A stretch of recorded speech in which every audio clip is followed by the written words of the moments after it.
All right. Well, welcome back to the blog, everybody. And I have another new to me author to introduce to you today, and it's Betty J. Slade. Hi, Betty. Hi, how are you? I'm good. How are you doing today? I am very, very good. Thank you. Wonderful. So, we have about 20 minutes or so to talk about your writing and your latest release. And so I want to take advantage of that time. And I'd like for you to just start out, if you would, introducing yourself, tell a little bit about you and your family, anything you might want the listeners, the watchers to know about you. Okay, I'm Betty. I'm Betty Slade. I live in Pagosa Springs, Colorado, in the southwest part of Colorado and up in the mountains. And I, I'm married with my sweet Al, and I have 4 children and 4 grandchildren and one great grandchild. And so, Aw, um, sweet. yes, um, I think most important, just wanted to let you know, I started out as an artist. And I've been painting for 45 years. And someone said, well, tell me about the creative. How did you come into this gift?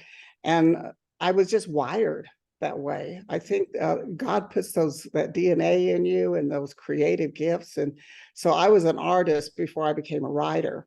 Mm. And some people say, well, how do you think? I said, well, some people think in dialogue. I always thought in ideas. There was just always so many ideas I wanted to paint. But I was always, I came to the Lord in 68. And when I was baptized in a Baptist church, the Holy Spirit came down on me and I came out just yelling. I mean, the Holy Spirit came and just covered me. And I have been a radical Christian ever since. In fact, I've been tempered over these many years, but it's like, I just love to talk about the Lord, and it's that life that's in you that just comes out. And so Mm. that's I love being with other Christians who are exercising that life in them of Jesus, because it's like there's so many ideas, and you've got a purpose, you've got a mission, you want to spread the light. So Mm. that is where I exist. That's where I exist. And so in 1992, I really became a serious writer. I'd been a Bible study teacher for many years, and so that word was really down inside of me. And I just wanted everybody to love the Lord and Mm. love the word. It was just, oh, this is so neat. All these aha moments. It is like everybody needs to love the word. And so I started writing Bible study books on Song of Solomon, Ruth, different characters in the Bible. And my first novel I wrote was Mary Magdalene. Mm. And there's only 8 verses in the whole Bible. And I kept thinking, okay, but I want to write about her. And so I turned it into a fiction based on true events and true people and that sort of thing. So that was the beginning of writing a fiction, and I was just hooked. So Mm. that was in 2014 when that book came out, and it was self-published. Okay. So that's kind of started the whole thing with the writers. Anyway, the newspaper called and asked me to write a column, and I said, well, I just love the Lord, so I want to do that. And they said, well, write about artists, and I said, yeah, I can do that because I have been an artist for all these years. And yes, and an artist, if you know about an artist, they suck up the room. They've always got all these great ideas, and they're full of ideas. And so I said, well, I've got plenty of resource to write about artists. And so that was kind of the beginning of my professional writing career out there. And I started writing about my sweet Al and things around, Pagosa and country and that type of thing. And there was just a niche there that people loved. I developed that character in Al, and I said he wasn't really my muse. He was more of my trope. he was always getting in trouble. It was just, and it was like the trouble, the angst just brought the humor. So I started writing a lot of humor in the newspaper around Al, my husband.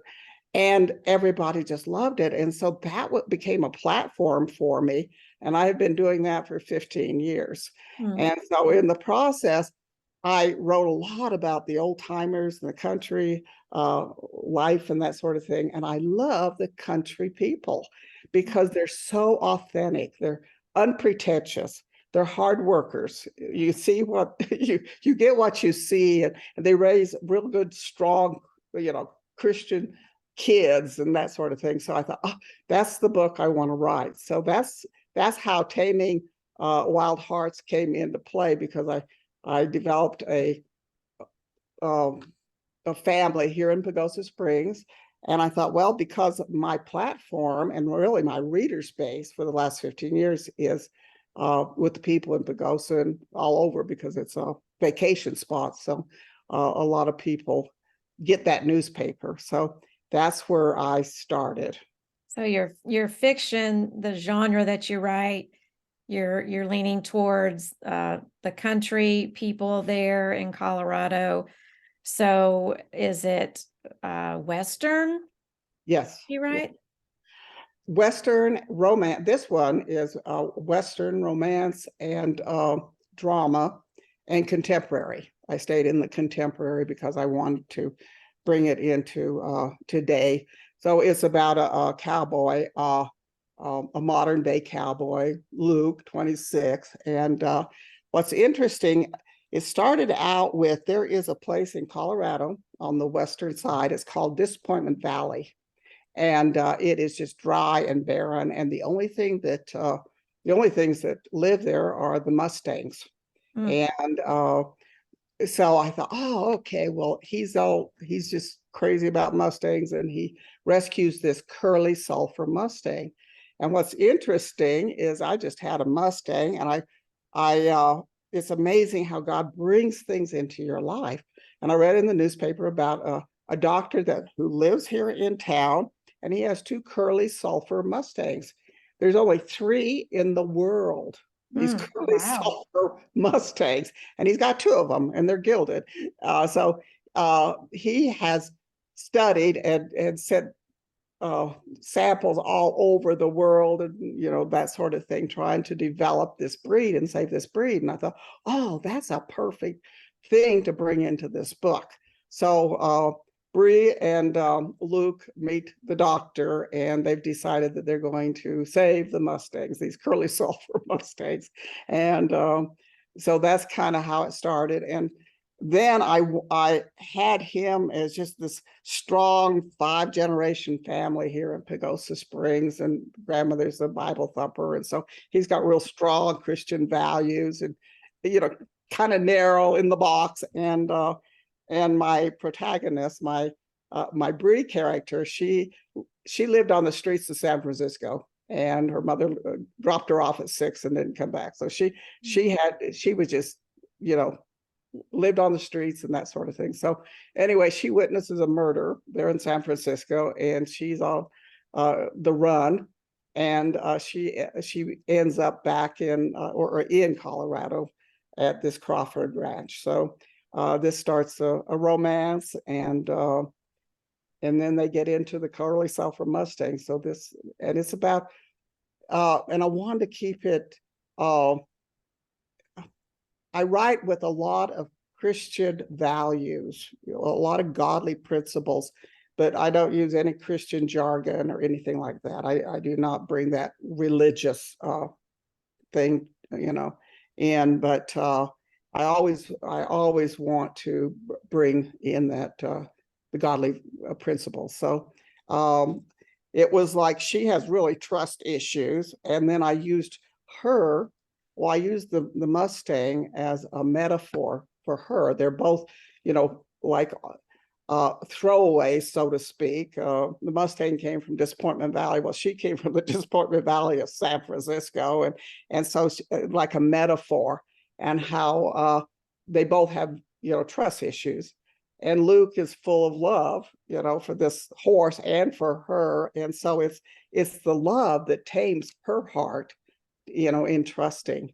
So that's pretty much the theme that goes through that through the book. I love that. And I think Disappointment Valley is the perfect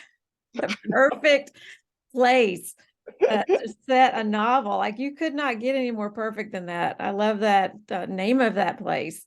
Well, I put it in as a title. You know, when you start titling it, you put 1,000 titles together. And I thought, I've got to have Disappointment Valley somewhere in that title. And, you know, like the man from Snowy River. So I thought, oh, the horse from Yeah. Disappointment Valley. And my book cover designer, she said that the title's way too long. So I turned it Mm, into the Disappointment Valley series. So I'll okay. have a second book coming. So Oh, nice. yeah. So you shared a little bit about the premise. Anything else you'd like for us to know about the characters, or something unique about the characters, or any secondary characters that you bring into the story that you want to tell us about? Well, it's really crazy. Bree's 22, Luke's 26. And but there's Uncle Charlie, and he's 50 years old. Anyway, this Uncle Charlie is just the typical cowboy, you know, just everybody loves Uncle Charlie. And what was interesting, because I went back and I found all this cowboy jargon to work with in the story, and everybody has fallen in love with Uncle Charlie. And he's the gambler, you know, he's kind of the black sheep of the family, you know, his mother's favorite, but he's always downtown in the Katina down in Pagosa Springs, you know, in the back room, gambling and that sort of thing. So he can't leave the women alone, and he's just adorable, and everybody loves him. And I thought, my goodness, I need to write a book about just Uncle Charlie. But I realized that Uncle Charlie goes a long way. You know, he probably wears very thin, but you love the character. So, so Uncle Charlie is probably everybody's favorite. And so I have to really sprinkle him through the book, because he's going to be the one.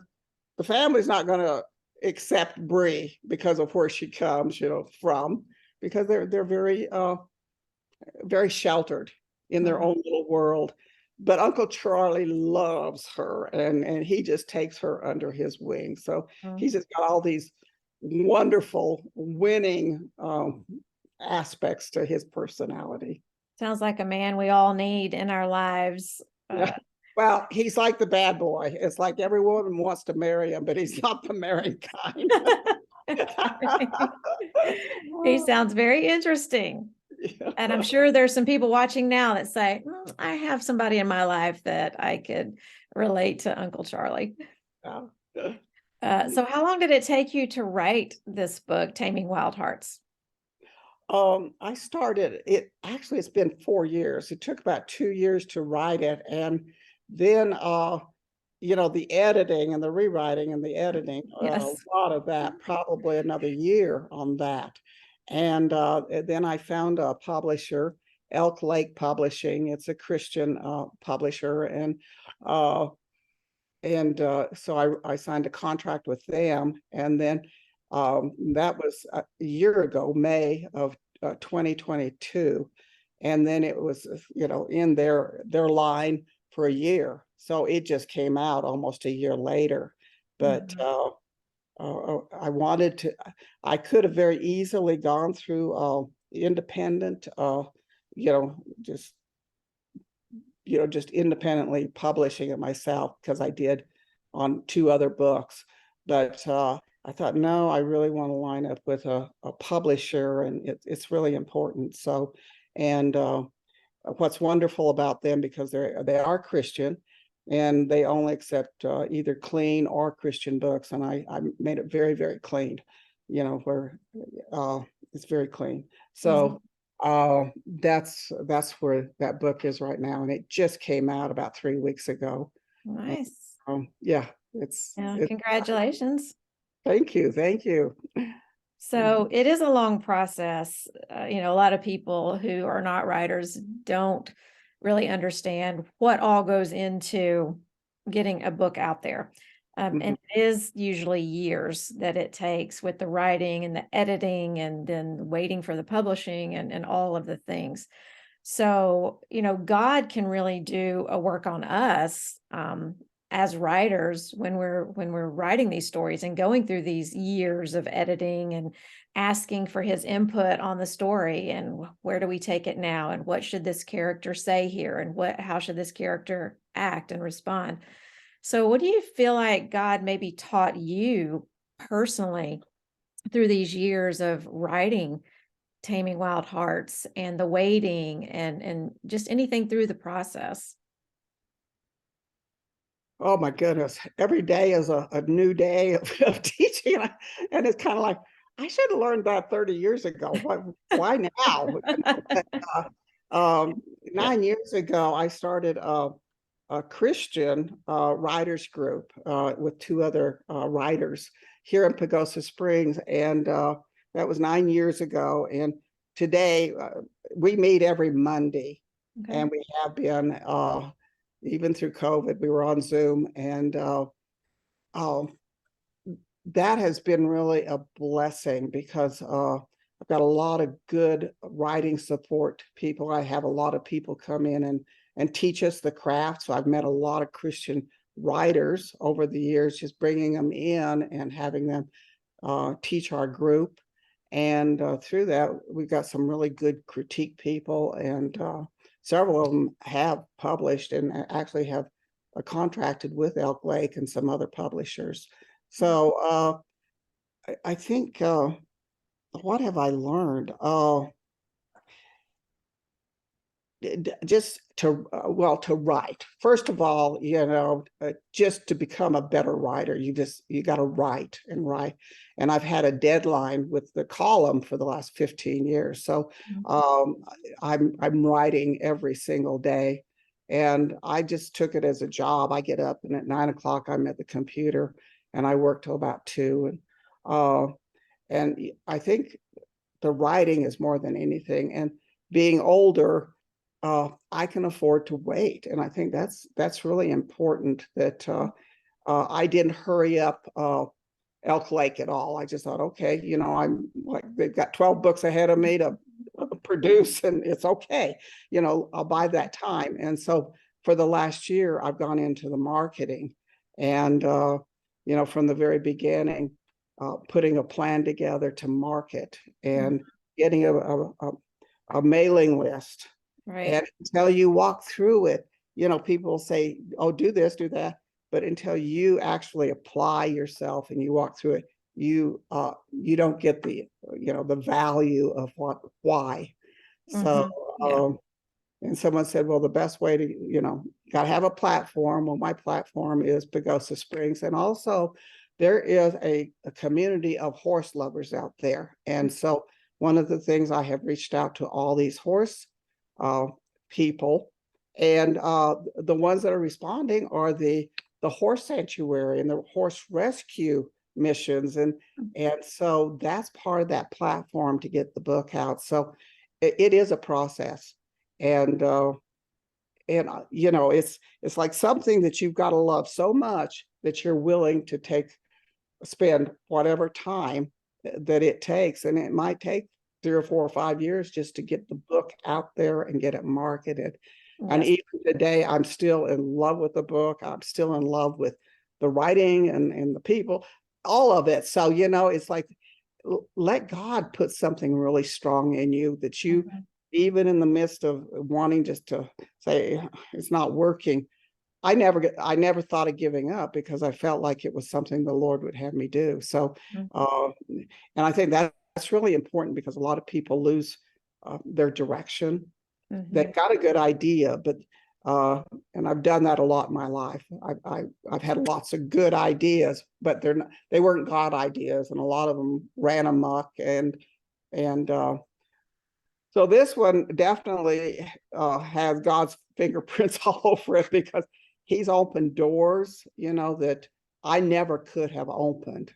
Even Elk Lake, there's just been a lot of doors that, and the doctor, he made the book very authentic. I mean, I spent a lot of time with him, and he gave me really good, authentic advice and information about the genes of this particular horse and everything. So, and he read through it, and anything that was even a little off, we corrected it. So I really trust this book to be, authentic to right down to the genes in this particular horse, and then just the country itself, because we live in the country. So just writing about a country family, they think different than the city people. Yes, yes. That's the truth. I grew up in a small town in Northwest Georgia, Okay. and my husband was in the military, and we moved up to New York, and I'm like, we ain't in Kansas anymore." You know what I mean? Yeah, totally different mindset. Yeah, yeah. So I understand that. So it sounds like a very interesting book, and I love the setting, like I said, and I really enjoy stories that are based on real life experiences and people, personal things. Mhm, And I really appreciate one thing you said there a minute ago about writing what God puts on your heart to write. And I think that's really important to me as a writer, that I don't want to just write for the sake of writing. This for me is ministry. mhm. And it's a ministry that God is behind, and leading. And even like you said, if you're not spelling out the gospel in your story, you still have a Christian worldview. You have God in the midst of that story and inspiration. And, I'm sure God's creation, you got to in Colorado talk about just the beauty around you. Because I've never been there. It's on my bucket list to go to Colorado. But just the pictures I've seen and everything, it's just gorgeous country. It is. It really truly is. Mhm, Yeah, I even had a made up town and everything. And as I was going into this book, someone said, put it in Pagosa Springs and make some of those names familiar in the streets and what have you, because mhm, Pagosa will be reading that particular book. So, yeah, I brought it home, and because we've lived here for since 68, it's kind of like I know a lot that's gone on and all that. So mhm. uh, Yeah, so I brought up some old timer names and that sort of thing. So cool. uh, people read it and say, "Oh, I recognize that." Yeah, and that's fun. That's fun. Yeah, we do have a cantina here in Pacosa Yeah, where, the guys all hang out, what yeah, have you. Yeah, yeah. I made it very, very real.